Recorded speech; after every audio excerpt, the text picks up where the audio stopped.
बोलिए भारत माता की, भारत माता की, भारत माता की। आज की इस जनसभा में मंच पर उपस्थित हमारे जिला के अध्यक्ष श्री रंगा किरण जी, हमारे ओबीसी मोर्चा के राष्ट्रीय अध्यक्ष और राज्यसभा में मेरे साथी श्री के लक्ष्मण जी, हमारे यहां के प्रभारी और वरिष्ठ नेता श्री पी सुधाकर रेड्डी जी, हमारे बहुत ही लोकप्रिय यहां से प्रत्याशी श्री टी विनोद राव जी, हमारे महबूबाबाद के प्रत्याशी प्रोफेसर अजमीरा सीतारमन नायक जी, मेरे साथी जी प्रेमेंद्र रेड्डी जी, के वेंकटरमन रेड्डी जी एमएलए, हमारे साथी एम धर्माराव जी, विजय रामाराव जी, श्री जे श्रीकांता जी, हमारे रामलिंगेश्वर जी, सम्मानित मंच और यहां इतनी बड़ी संख्या में, इतनी गर्मी में, in such hot environment, when there is a heat wave, आप सब लोग इतनी बड़ी संख्या में आए हैं। सबसे पहले तो आप सबका स्वागत, I welcome all of you. और ये मुझे आपका उत्साह, आपका जोश, आपका उमंग, ये मुझे तय कर रहा है और बता रहा है कि आपने टी विनोद राव जी को और अजमीरा सीतारमन नायक जी को दिल्ली चुनाव जिताकर भेजने का मन बना लिया है।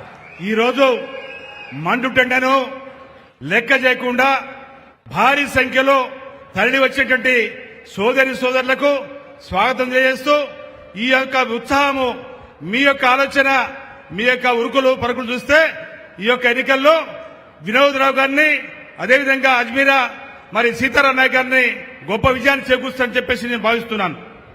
मित्रों, जब मैं यहां पर आया हूं तो सीताराम चंद्र स्वामी मंदिर को, जो यहां का अयोध्या समझा जाता है, दक्षिण का अयोध्या समझा जाता है, ऐसे श्री सीतारामचंद्र मंदिर को मैं नमन करता हूं और आशीर्वाद लेकर के अपनी बात को प्रारंभ करता हूं। ఈ రోజు ఇక్కడ తరలి వచ్చినప్పుడు ముఖ్యంగా అటుపక్క అయోధ్య శ్రీరాముని యొక్క మందిరం, ఇంకొక పక్క దక్షిణ కాశీగా, దక్షిణ అయోధ్యగా పేరు పొందినటువంటి శ్రీ సీతారామచంద్ర వారి ఆలయాన్ని నేను దర్శించుకోలేకపోయినా ఇక్కడి నుంచి వారికి సాష్టాంగ నమస్కారం చేస్తున్నాను। मैं जमालपुर वेंकटेश्वर स्वामी मंदिर में विराजमान बालाजी भगवान को भी मैं नमन करके अपनी बात को प्रारंभ करता हूं। అదే ప్రకారంగా ఈ యొక్క ప్రాంతానికి వచ్చినప్పుడు తప్పనిసరిగా బాలాజీ శ్రీ వెంకటేశ్వర స్వామి వారికి ఇక్కడి నుంచి నేను వారికి సొంతంగా నేను సంస్కరిస్తున్నాను, వారిని పూజిస్తున్నాను। मित्रों, चुनाव का समय है, this is the time of election, और मैं एक बात बड़े स्पष्ट शब्दों में कहना चाहता हूं कि भारतीय जनता पार्टी अकेली पार्टी है जिसके पास देश और प्रदेश को आगे ले जाने का दृष्टि है, विचार है, मन है, मंतव्य है, तो वह भारतीय जनता पार्टी ही पार्टी है। దేశంలో ఎన్నికలు జరుగుతున్నాయి, ముఖ్యంగా దేశంలో బాగుండాలి, రాష్ట్రం బాగుండాలి అనేటువంటి ఆకాంక్ష భారతీయ జనతా పార్టీది।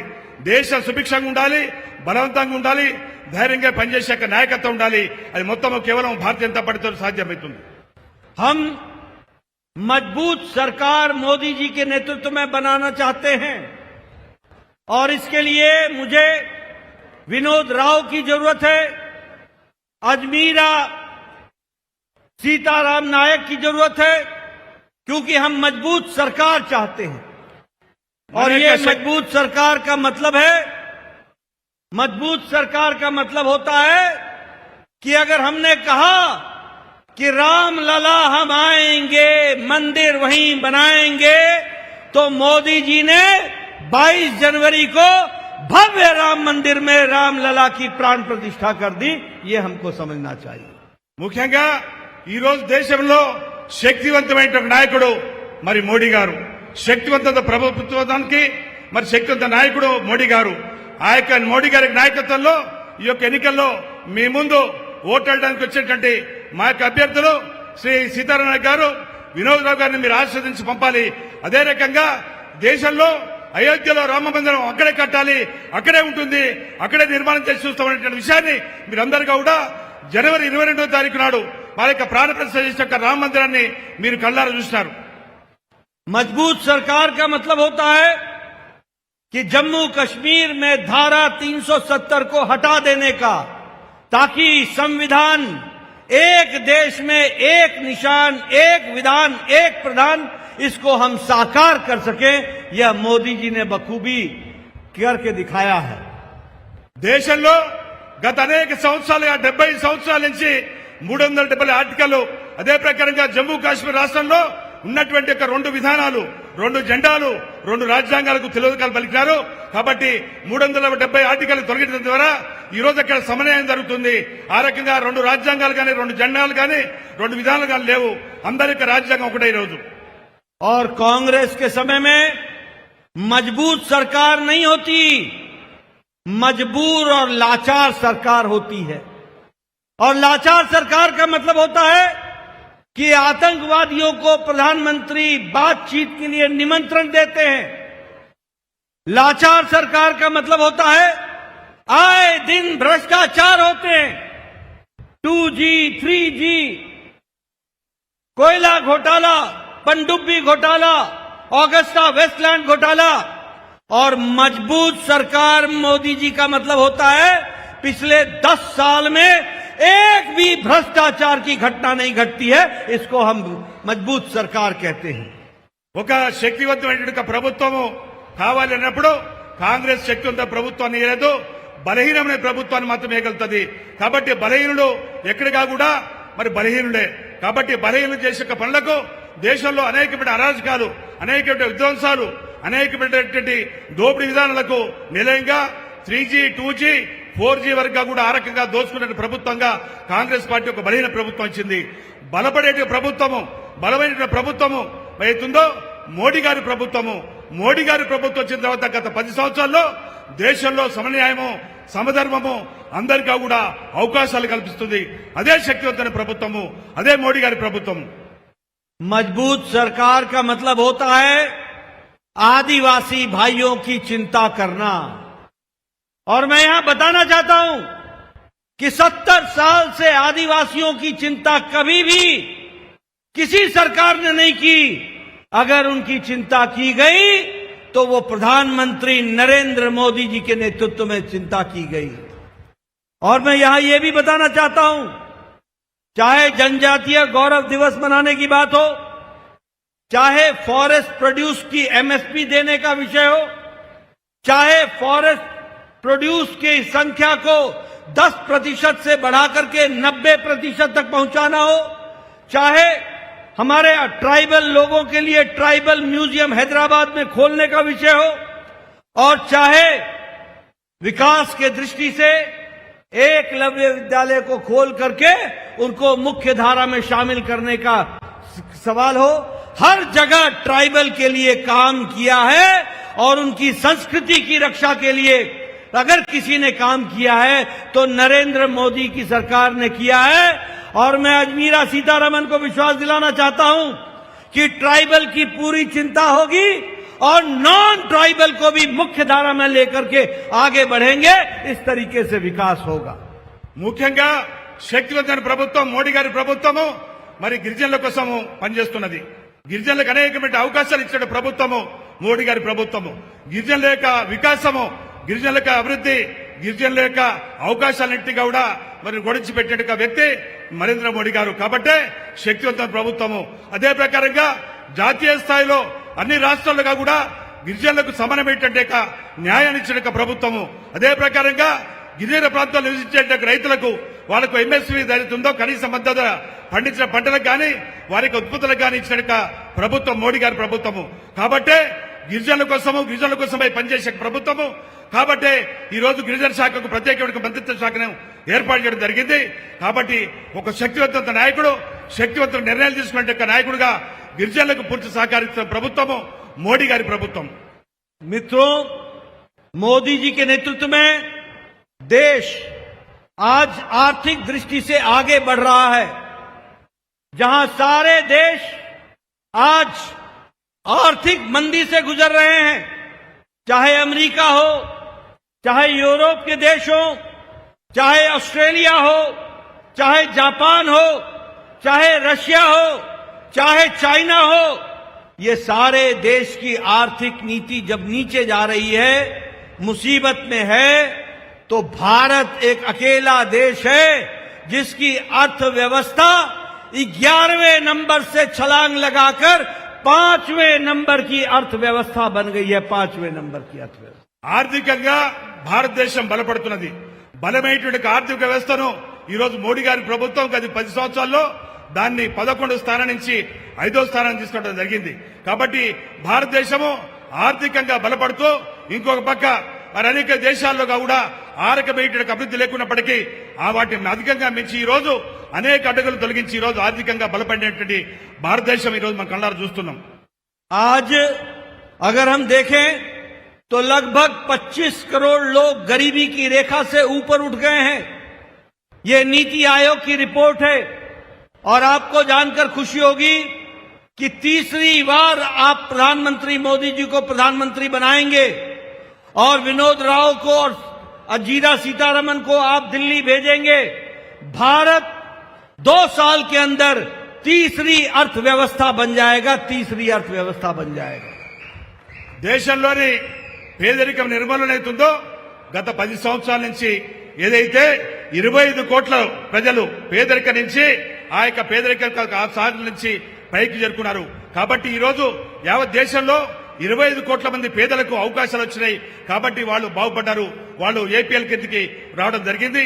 అదే ప్రకారంగా దేశవ్యాప్తంగా ఉన్నటువంటి దాంట్లో పేదరికంలో గిరిజనులైనటువంటి వాళ్ళకి కూడా దాంట్లో భాగస్వామ్యం వచ్చింది. అందుకోసం మేము అందరికీ విజ్ఞప్తి చేస్తున్నాను, ఇక్కడ ఉన్నటువంటి సీతారాం నాయక్ గారిని అధిక మెజార్టీ గెలిపించాల్సిందిగా విజ్ఞప్తి చేస్తున్నాం. आज भारत मोदी जी के नेतृत्व में अर्थ जगत में आर्थिक दृष्टि से बहुत तीव्र गति से आगे जा रहा है। इलेक्ट्रॉनिक्स में हम लोगों का एक्सपोर्ट बढ़ गया है। हमारा फार्मास्यूटिकल्स में 138% हमारा एक्सपोर्ट बढ़ गया। 138%।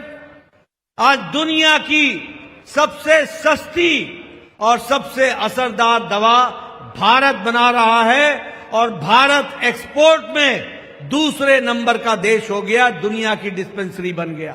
ప్రపంచవ్యాప్తంగా చూసినట్టయితే ఈ రోజు భారతదేశం అన్నిట్లో కూడా అధికంగా ముందుకు సాగుతున్నది.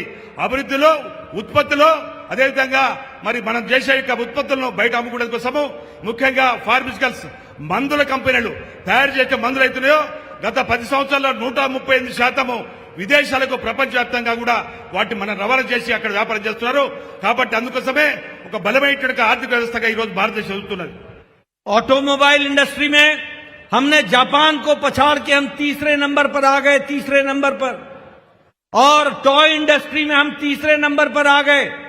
और आप लोगों के हाथ में जो मोबाइल है, जो मोबाइल आप लेके चलते हैं, 10 साल पहले इस पे लिखा होता था made in China, made in Korea, made in Taiwan, made in Japan. आज आपके सबके मोबाइल पर लिखा है मेड इन इंडिया। आज भारत मोबाइल बनाने लगा।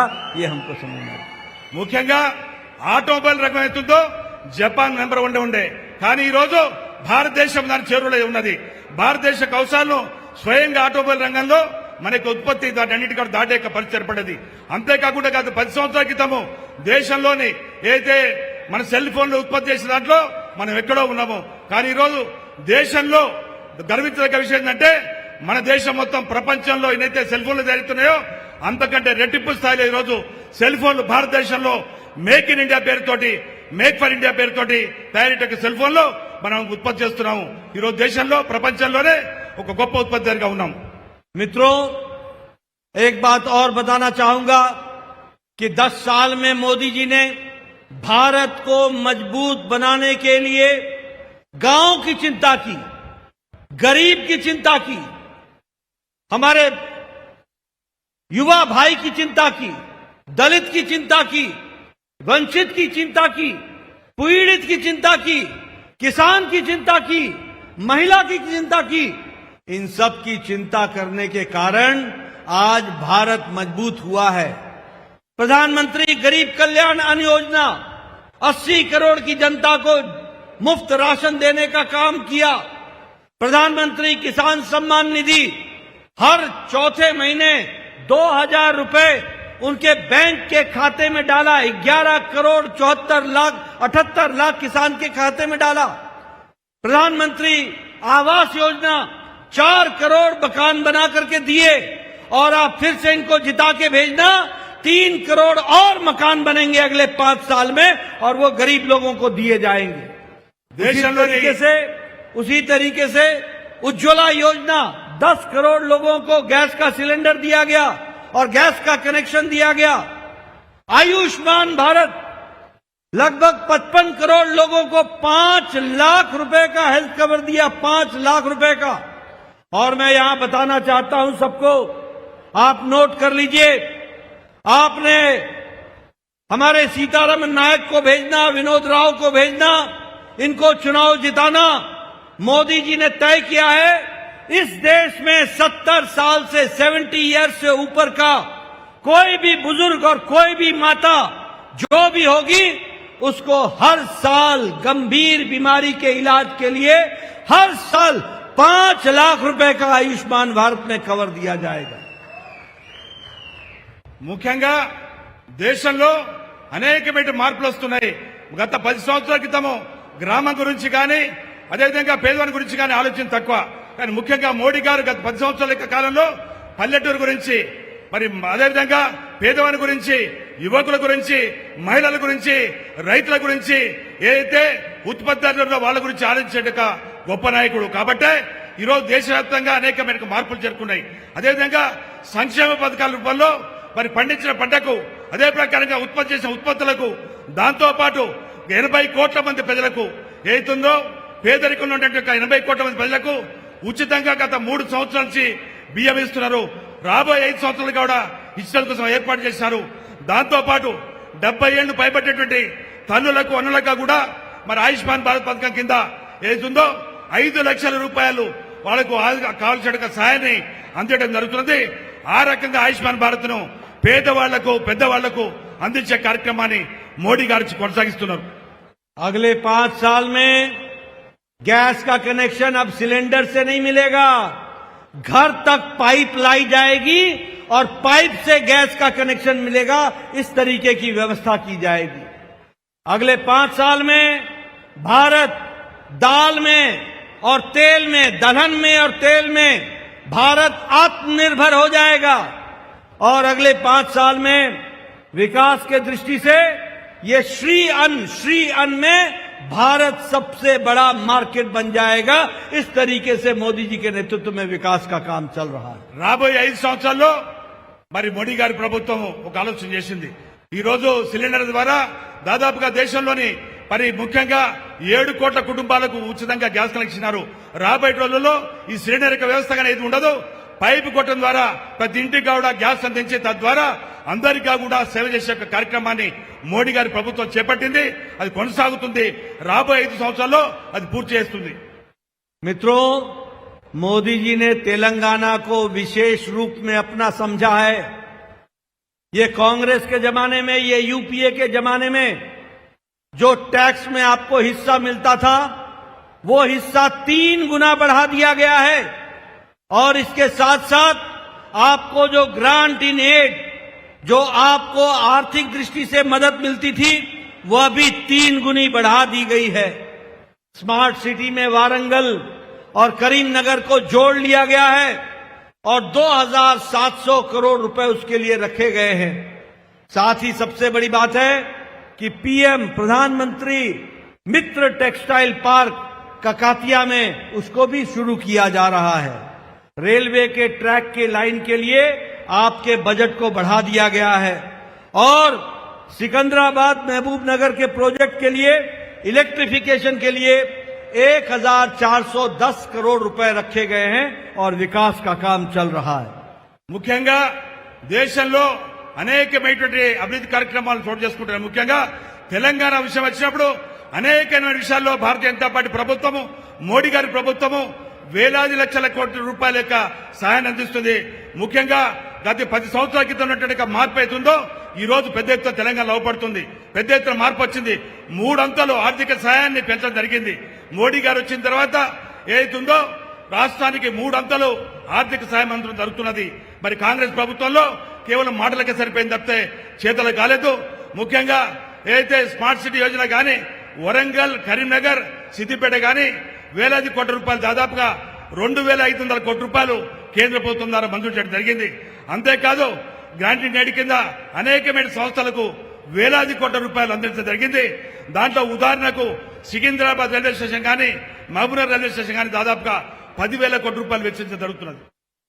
भारतमाला में Hyderabad Indore economic corridor, Surat Chennai economic corridor, Hyderabad Panaji economic corridor और हैदराबाद विशाखापट्टनम इकोनॉमिक कॉरिडोर, इससे आज तेलंगाना के विकास में अभूतपूर्व परिवर्तन आएगा और उसको आगे बढ़ाने का काम किया जाएगा।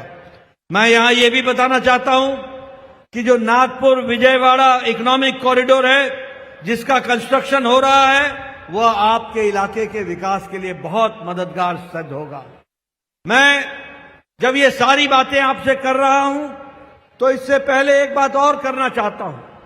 एक तरफ तो मैंने आपको विकास की कहानी सुना दी, लेकिन दूसरी तरफ मैं ये भी बताना चाहता हूं कि किस तरीके से तेलंगाना के अंदर जब पहले बीआरएस की सरकार थी तो भ्रष्टाचार हुआ, हर तरीके का भ्रष्टाचार हुआ, और अब कांग्रेस सरकार को भी जब हम देखते हैं तो हमारे को ध्यान में आता है कि इनकी भी नीयत साफ नहीं है।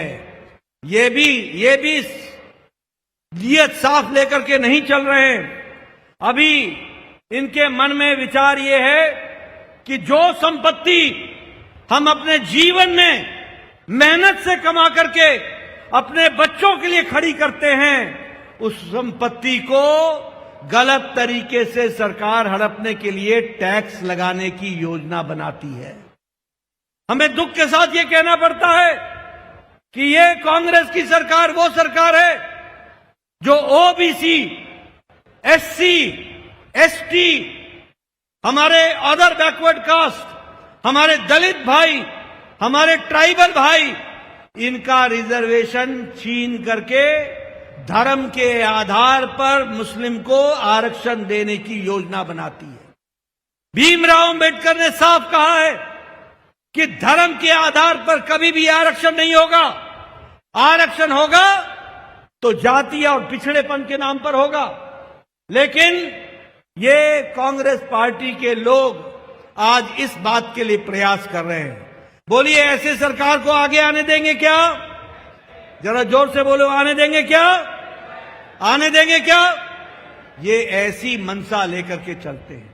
और मित्रों, मैं एक बात और बता दूं, ये इंडी अलायंस, ये घमंडिया गठबंधन, ये सारा गठबंधन भ्रष्टाचार का गठबंधन है और परिवारवाद का गठबंधन है। ये और किसी चीज का गठबंधन नहीं है। ये सारी पार्टियां अपने परिवार के बच्चों को बचाने के लिए लगी हैं। ये सारी पार्टियां भ्रष्टाचारियों को बचाने के लिए लगी हुई हैं।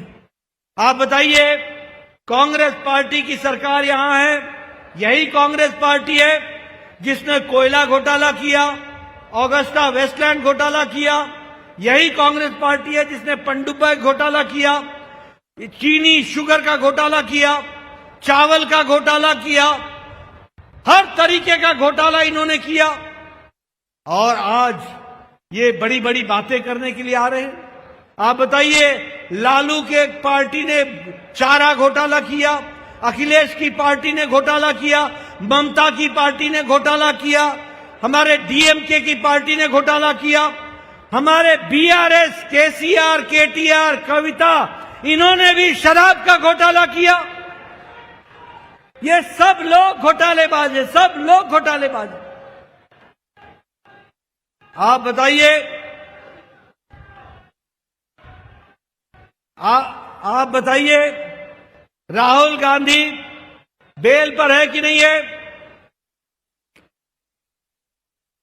आप बताइए, राहुल गांधी बेल पर है कि नहीं है? मेरी बात का जवाब देना भाई, मेरी बात का जवाब देना। राहुल गांधी बेल पर है कि नहीं है? सोनिया गांधी बेल पर है कि नहीं है? आप बताइए, ये सभी लोग बेल पर हैं कि नहीं है? ये सब लोग बेल पर हैं। ये पी चिदम्बरम, ये कार्तिक चिदम्बरम, ये लालू यादव, ये जितने भी हैं, ये सभी के सभी बेल पर हैं। और आप बताइए, ये कविता जेल में है कि नहीं है? अरविंद केजरीवाल जेल में है कि नहीं है? आप बताइए, ये हमारे मनीष सिसोदिया जेल में है कि नहीं है? आप बताइए, ये सत्येंद्र जैन जेल में है कि नहीं है? ये सारे लोग या तो जेल में हैं या बेल पर हैं। ये सारे लोग भ्रष्टाचार है। इनको आपसे कोई लेना देना नहीं है, कोई लेना देना नहीं है। इनको लेना देना है तो अपने परिवार से लेना देना है और भ्रष्टाचार से बचने के लिए लड़ना है। ఈ రోజు కాంగ్రెస్ పార్టీ కుతంత్రాలతో కుట్రతోటి రాజకీయం చేస్తుంది. దాంట్లో ముఖ్యంగా ఈ రోజు ఏదైతే కుటుంబ పరిపాలన కొనసాగిస్తుందో కాంగ్రెస్ పార్టీ, కుటుంబం బాగుంటే దేశం బాగుంటుంది అనుకుంటుంది. కుటుంబంలో మరి అభ్యర్థులను తయారు చేసి ఒక్కొక్క కుటుంబం నుంచి నలుగురు ఆరుగురు నిలబెట్టే ప్రయత్నం చేస్తుంది. కాబట్టి దేశంలో అనేక రాజకీయ పార్టీలు ఇండియా రూపంలో వచ్చినాయి. లల్లు ప్రసాద్ కుటుంబంలో నలుగురు జైలు వేయించారు, ఆయన జైలు వేయించినాడు. మమతా బెనర్జీ మరి ఒక కుటుంబ పార్టీగా ఉన్నది. అదే ప్రకారంగా డిఎంకే పార్టీ కుటుంబ పార్టీగా ఉంది, టీఆర్ఎస్ పార్టీ కుటుంబ పార్టీగా ఉంది. కాబట్టి కాంగ్రెస్ పార్టీ కుటుంబ పార్టీని పెంచి పోషిస్తుంది. అదేవిధంగా రాజ్యాంగ విరుద్ధంగా ఏర్పాటు చేసినటువంటి ముస్లిం మైనారిటీ యొక్క రిజర్వేషన్ల ద్వారా ఎస్సీలను, బలహీన వర్గాలను, ఎస్టీలను లభించినట్టు రిజర్వేషన్లను కాజేసి తను అయితే ముస్లిం రిజర్వేషన్ కాపాడాలని కోరుకుంటుందో అది రాజ్యాంగ విరుద్ధము. కాబట్టి ఎస్సీ, ఎస్టీ, బీసీ, ఈబీసీ యొక్క ఏవైతున్నాయో రిజర్వేషన్లు కొనసాగుతాయి. ఇది భారతీయ జనతా పార్టీ మోడీ గారి యొక్క మాట. కాబట్టి దీని మీద రాజ్యాంగ వ్యతిరేకంగా కాంగ్రెస్ పార్టీ మాట్లాడుతుందో దాన్ని తప్పనిసరిగా సమాధాల్సిన అవసరం ఉంది. కాబట్టి కాంగ్రెస్ పార్టీ అవినీతి పార్టీగా అన్ని కుంభకోణాలకు నిలయంగా దేశంలో షుగర్ కుంభకోణం కావచ్చు, గోధుమలు కావచ్చు, బియ్యం కావచ్చు, హెలికాప్టర్ కుంభకోణం కావచ్చు, ఎన్ని కుంభకోణాలు దొరికితే అన్ని కుంభకోణాలకు సమాధానం ఒకటే, కాంగ్రెస్ పార్టీ. కుంభకోణాల పార్టీ కాంగ్రెస్ పార్టీ, कुटुंब पार्टी कांग्रेस पार्टी। इसलिए मित्रों, मैं आपसे अपील करने आया हूं कि 13 तारीख को आपने अपना बहुमूल्य वोट इसी उंगली से आपने कमल का बटन दबाकर अंजीरा सीतारमन को जिताना है और इसके साथ साथ विनोद राव जी को भी आपने चुनाव जिता करके आपने दिल्ली भेजना है। बोलिए, भेजेंगे ना? जरा जोर से बोलो, भेजेंगे ना? भेजेंगे ना? बीजेपी को जिताएंगे ना? और आप मुझे विश्वास दिलाइए कि आप हमारे विनोद राव जी को जिताएंगे, अंजीरा सीतारमन जी को जिताएंगे, मोदी जी को तीसरी बार प्रधानमंत्री बनने के लिए पूरा योगदान करेंगे। बहुत बहुत धन्यवाद। जय भारत, जय तेलंगाना।